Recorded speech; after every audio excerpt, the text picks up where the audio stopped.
Knowing how developers price their units is important, as this will determine your profit margin and whether your purchase is safe. Hello everyone, I'm Vivian from Propedia, and this channel is created to share in-depth research for properties all across Singapore. Today, I'm going to talk about break-even price and how you can leverage this piece of information to lower your risk when you purchase a unit in the new launch market. Unlike the resale market where you have different sellers with different expectations and prices, in the new launch market, there is only one seller, and that is the developer. Just like any seller who wants to set up a profitable business, the developer will have to work out the costs involved to derive the break-even price. This could include components such as cost for land, construction, financing, taxes, marketing, professional and legal fees.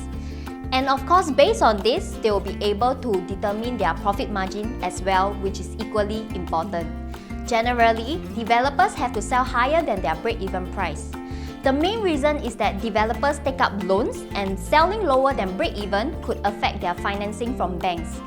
And of course, if we were to place ourselves in the shoes of the developer, who would want to go through so much to make a loss, right? So how is this important to you as a buyer?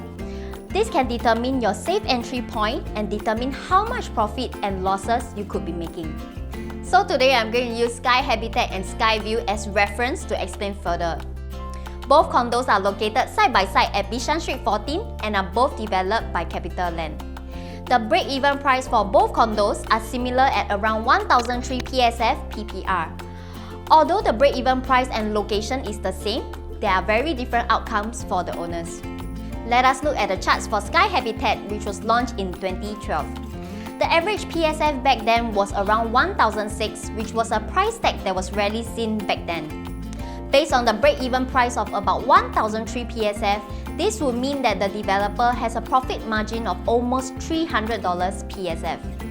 Subsequently, we can see that whenever transaction prices go close to break-even of about 1,397 PSF, prices tend to slowly increase. Comparing to Skyview, which was launched when the market was soft, developer was selling close to break-even price, which is around $1,378 in 2013. The prices started increasing gradually in phases from 2015 to 2016 with a consistent number of units sold.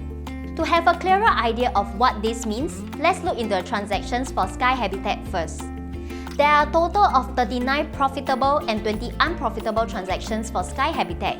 And based on the top 20 profitable transactions, we can see that most buyers actually purchased very close to the break-even price in 2014, which resulted in profits ranging from $170,000 all the way to over $550,000. Whereas the owners who purchased very far from the break-even price between 2012 and 2013 actually suffered a loss ranging from $6,000 all the way to $600,000. Now let's look at Skyview. Skyview saw a total of 126 profitable transactions and only one unprofitable transactions to date. We can see that most of the profitable transactions here are purchased very close to break-even price. From this example, we can learn two things. First, purchasing very early during launch may not mean your purchase is very safe. Rather, what is most important is to stick as close to break-even price, as this would help you to lower your risk even if you are entering the launch in the later stage. Lastly, location is also not the most important thing when it comes to profit. In today's bullish market, it is actually very rare to find units that are close or even lower than break-even price. So if you do require any assistance in finding units like this, contact me at my number below to find out more. And that's all for today. I'll see you in my next one. Bye-bye!